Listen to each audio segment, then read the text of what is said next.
आदरणीय संत समाज, पूज्य साहेब जी और इस धर्म सभा में पधारे हुए समस्त सज्जनों तथा माता बहनों, हमारे संत लोग जीवन उपयोग की बहुत सुंदर सुंदर बातें बता रहे थे।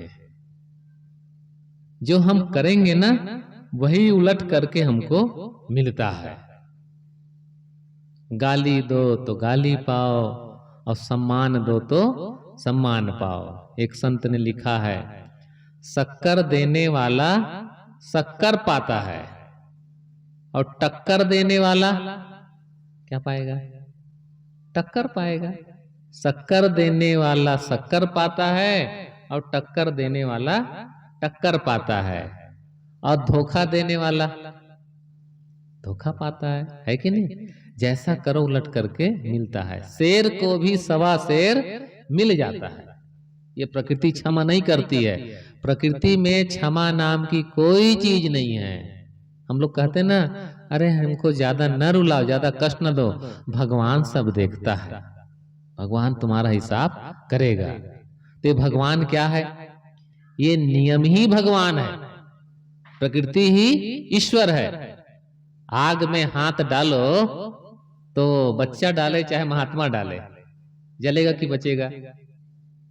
जलेगा, हाथ जलेगा। अब पानी में हाथ डालो तो शीतलता मिलेगी। बच्चा डाले तो, बूढ़ा डाले तो, और चाहे माई लोग डाले तो, और भाई लोग डाले तो, सबके लिए बराबर है कि नहीं है? धूप निकली है तो प्रकाश सबको बराबर मिलेगा कि कम ज्यादा मिलेगा? कमरा में घुस जाए तब नहीं मिलेगा। अब चाहे वो माई लोग घुसे चाहे भाई लोग घुसे। तो प्रकृति में क्षमा नाम की कोई चीज नहीं है। यह काट्य नियम है, इसको कोई नहीं टाल सकता है। कोई देवी देवता, भगवान भवानी, न गुरु न पीर न माई न बाप, कोई नहीं काट सकता है। जैसा हमारा कर्म है वैसा उलट करके मिलता है। देर नहीं तो सबेर उसको मिलना है। इसलिए कुछ ऐसा कर्म अपना बनाना चाहिए कि अपने कर्मों से हम डरें। दूसरे से डरने की जरूरत नहीं है कि भगवान देख रहा है, कि भगवती देख रही है, कि कोई दूसरा देख रहा है। हम स्वयं देख रहे हैं। मेरा देखना ही महत्वपूर्ण है। एक गुरु के पास दो शिष्य आए और कहे, गुरुजी हम लोग को दीक्षित कर दीजिए, अपने शरण में ले लीजिए। तो गुरु ने कहा, मैं ठीक है, कल दीक्षा तुम्हारी होगी, लेकिन एक परीक्षा तुमको देनी पड़ेगी। तुम दोनों को परीक्षा में पास हो जाओगे तब तो मैं परीक्षा लूंगा, परीक्षा में पास होगे तो तुम्हारी दीक्षा होगी। गुरु ने उन दोनों को एक एक फल दिया, कि इस फल को खा करके आओ तब तुम्हारी दीक्षा होगी। लेकिन कहां पर खाना?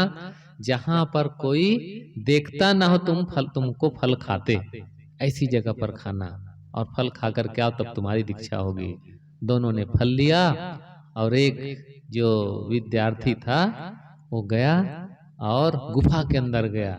देखा यहाँ कोई नहीं है, बस झटपट फल खा लिया और खा करके गुरु के पास आया। कहे, गुरुजी मैंने फल खा लिया। कहाँ पर खाया? गुफा में। कोई नहीं, कोई था तो नहीं? कहे, नहीं गुरु, यहाँ पर कोई नहीं था, अंधकार था एकदम, कोई नहीं था, वहां पर मैंने फल खाया। बेटा ने कहा, गुरु ने कहा, ठीक है बेटा बैठो। दूसरा जो था वो फल लेके गया नदी किनारे, कोई नहीं था।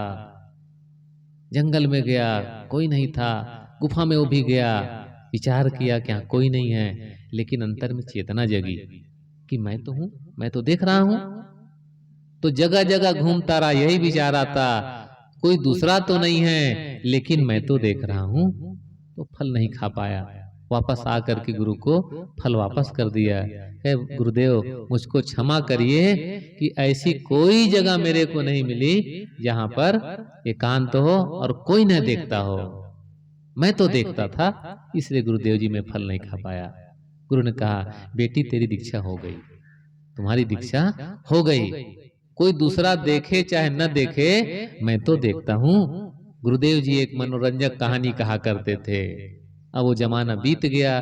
गुरुदेव सदगुरु अभिलाष साहिब जी का 2012 में उनका शरीरांत हो गया, पूरा हो गया। तो उनके जैसे संत मिलना मुश्किल, उनके जैसे कथा और बातों को समझाने वाले सरल तरीके से ऐसे दुर्लभ संत कभी कभार होते हैं। वो कहा करते थे, मनोरंजक कथा। एक सुभान नाम के मियाँ थे, बड़े आदमी थे सुभान मियाँ। तो गांव में नाच हुआ, नाच। तो पहले नाच देखने के लिए लोग जाते थे, आज की तरह मनोरंजन के साधन नहीं थे। तो वेश्या बुलाए गए नाचने के लिए। तो सब लोग बैठे, धनी मानी आदमी थे, उसको सामने बैठाए बढ़िया कुर्सी पर। सब लोग, पूरे गांव, पूरा समाज बैठा। अब उन जो वेश्या नाचने वाली थी, गाने वाली थी, उन्होंने गाना गाना चालू किया। क्या गाना गाना चल के? पहला, सुभान तेरी बतिया जान गई राम, सुभान तेरी बतिया जान गई राम। अब उस सेठ जी थे सुभान मियाँ, वो सोचने लगे कि ये गाने वाली कहती सुभान तेरी बतिया जान गए राम, क्या मेरी बात जान गई है? क्या मैंने आज गलती की? अब वो चिंतन करने लगा, तो कोई उसको गलती समझ नहीं आई। तभी ख्याल आया, अच्छा सुबह सुबह मैं शौच गया था, तो बेर पेड़ के नीचे मैदान करने बैठा, तो पके पके बेर गिरे थे, तो बेर लोभ न रोक पाया, और वो शौच बैठे बैठे भी वो बेर खाते गए। यही एक गलती मेरी साज हुई है। और ये गाने वाली वेश्या की जात, इसको अपनी न इज्जत का डर, न दूसरे की इज्जत का डर, समाज के बीच में हमारी बात कह देगी तो बड़ी हंसी होगी, दिल लगी होगी, लोग हमको क्या कहेंगे। तो सहन निवास सेठ ने बढ़िया छल्ला मुंदरी पहन रखा था सोने की, उसमें हीरे जड़े थे, मुंदरी उतार करके वेश्या को दे दिया। वेश्या खुश कि पहली कड़ी गाई और इनाम इतना बढ़िया मिला, तो खुश हो गई। फिर दूसरी कड़ी गाती है, सुभान तेरी बतिया कह दूंगी राम। पहले कही थी जान गई राम, अब कहती है कह दूंगी राम। अब तो क्या बताएं, सेठ जी को रहा नहीं गया कि क्या बताएं, देखो इतना बढ़िया हार दे दिया तो भी ये नहीं मार रही, लगता है थोड़ा घूस कम हो गया। तो बढ़िया से ये हार हार सोने का हार वो पहन करके रखे थे, उन्होंने सोने का हार उतार करके दे दिया। पैसा जाए, रुपया जाए तो इज्जत तो बची रहे। इज्जत बचाने के लिए आदमी क्या क्या नहीं करता है। तो सोने का हार पर वो नाचने वाली तो और क्या पूछना, और खुश हो गई। अब उछल करके गाई, सुभान तेरी बतिया कह रही हूं राम। पहले कही थी जान गई राम, फिर कह दूंगी राम, अब लास्ट स्टेज कहती है सुभान तेरी बतिया कह रही हूं राम। अब तो सेठ जी से सहन नहीं हुआ, सुभान मियाँ से झल्ला करके खड़े हो गए अपनी जगह पर। पूरा गांव समाज जुटा था, उनको डांटते हुए कहा, तो क्या कहेगी? न तेरे को अपनी इज्जत का डर, न दूसरे की इज्जत डर। यही तो कहोगे कि सुभान मियाँ शौच करते करते बेर खा, यही तो कहोगे, और क्या कहोगे?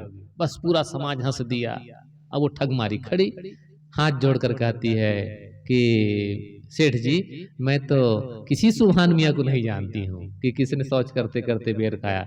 मैं तो भगवान का गुणानुवाद करती हूँ। सुभान वो भगवान का नाम है, मैं उसका गुणानुवाद करती हूँ, ऐसा उन्होंने कहा। अब पूरा समाज जान गया कि देखो इन्होंने ऐसा गलत काम किया है। दूसरा कोई नहीं जानता था, दूसरा कोई नहीं जान, अपनी अंतरात्मा तो जानती थी ना कि क्या मैंने गलत किया। ऐसे अब लोग अपने अपने अंदर से पूछें कि क्या हमारे में गलती है। दूसरा कोई जाने चाहे न जाने, मैं अपनी गलतियों को जानता, मैं अपनी अच्छाई को जानता हूँ। ये दुनिया तो उछालने वाली है, गेंद को उछालते हैं तैसे उछालने वाली है। वो हमारी कमियों को ही देखती है, वो जितना जानती उससे ज्यादा तो हमारे अंदर भंगार भरा है। भंगार कम थोड़े है, बस दुनिया वाले लोग कम जानते हैं, इतने बात है। अगर दुनिया वाले लोग जाने तो हम यहाँ पर रहने लायक ही न रहें, इतनी हमारे में कमियां है। हम लोग अपनी कमियां नहीं देखते हैं, दूसरों की कमियों को देख देख करके उछालते रहते हैं कि अमुक ऐसा है, अमुक ऐसा है, ऐसे उंगली दिखाते हैं। प्रकृति कहती देखो ये 3 उंगली मेरे तरफ है, एक उधर करो तो 3 मेरे तरफ अपने आप आती है। इसीलिए सदगुरु कबीर साहब को कहना पड़ा, बुरा जो देखन मैं चला, बुरा न मिलिया कोय, और जो दिल ढूंढा आपना, मुझसा बुरा न कोय। मेरे समान बुरा कोई नहीं है, मेरे में बहुत बुराइयां भरी है। इन्हीं बुराइयों को निकालने के लिए तो सत्संग है, वार्ता है, और कथा है, भागवत है, और सदग्रंथों का अध्ययन है। इसी बात के लिए कि कैसे मेरे कलमश छूटे, कैसे मेरी गंदगी दूर हो। सबके अंदर अनादि आज का नहीं है, अनादिकालीन वो गंदगी भरी हुई है। गंदगी को निकालते निकालते वो कैसे निकलेगा? यतिया क्षीण दोषः, यतियः क्षीण दोषा। योग दर्शन में महर्षि पतंजलि ने ये बात कही। कैसे कि यतियः क्षीण दोषा, यत्न पूर्वक धीरे धीरे वो क्षीण हो जाए। यत्न पूर्वक, यत्न करते करते, प्रयत्न करते करते, इकट्ठा नहीं होता है, धीरे धीरे करते करते तब होता है। कबीर साहब ने भी कहा, धीरे धीरे रे मना, धीरे सब कुछ होए, माली सींचे 100 घड़ा, रित आवे फल होए। मेरे अपने कलमुश कैसे दूर होंगे? यत्न पूर्वक, लगन पूर्वक करेंगे, तब जाकर के मेरी बुराइयां हटती है। और हमारे सोचने का तरीका भी ऐसा होना चाहिए। सोचने का तरीका कैसा हो? अच्छा सोचें, सोचना ही है तो गलत क्यों सोचें? सोचना हो तो अच्छा सोचे। ये आदमी विचारवान है और विचारता है, सोचता है, मनन करता है, इसीलिए तो इसका नाम मनुष्य है। मनन करता है, चिंतन करता है, इसी के नाम मनुष्य। मननात मनुष्य, जो मनन करे वो मनुष्य है। मनन करता है, चिंतन करता है। जितना चिंतन करता है उतना ज्यादा दुखी भी रहता है। पशु पक्षी ज्यादा चिंतन मनन नहीं करते हैं, इसलिए ज्यादा दुखी नहीं रहते हैं। आदमी ही सोचता समझता है, इसलिए ज्यादा दुखी बना रहता है। तो हम लोग कैसा सोचें?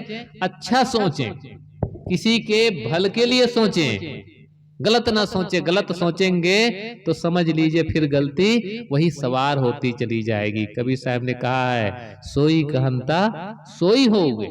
जैसा कहोगे, जैसा बोलोगे, वैसा हो जाओगे।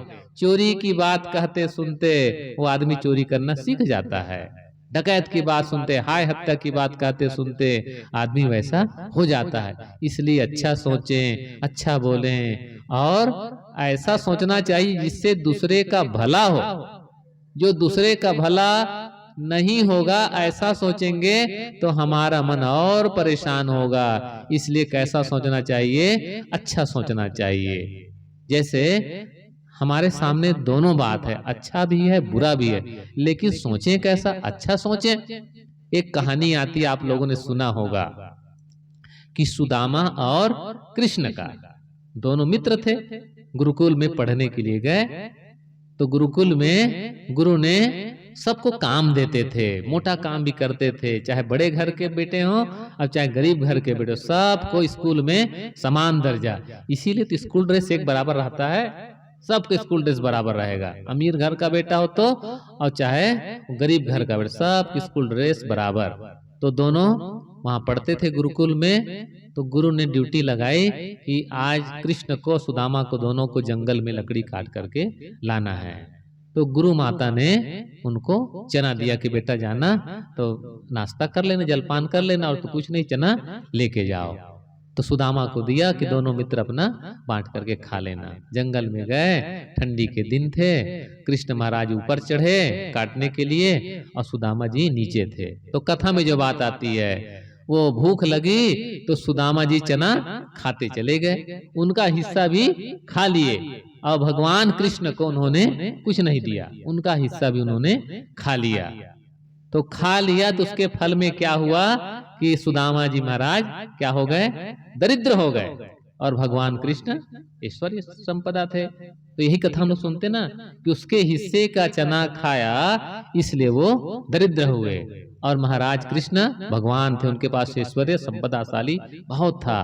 तो मांगने गए, दरिद्र थे, गरीब थे, तो मांगने। ये कथा हम लोग सुनते हैं, लेकिन इससे संदेश क्या मिलता है कि दूसरे का अन्न खाया, दूसरे का हिस्सा खाया, इसलिए उसको फल में दरिद्र होना पड़ा। यही हम लोग कथा सुनते हैं। लेकिन इसके विपरीत भी एक दूसरी कथा है जो सकारात्मक भाव को उत्पन्न करती है। कौन सी कथा है? दोनों मित्र गए लकड़ी काटने के लिए, गुरु माता ने उनको चना दिया, तो पता चला वो जो चना मिला हुआ था, अन्न था, वो शापित अन्न था।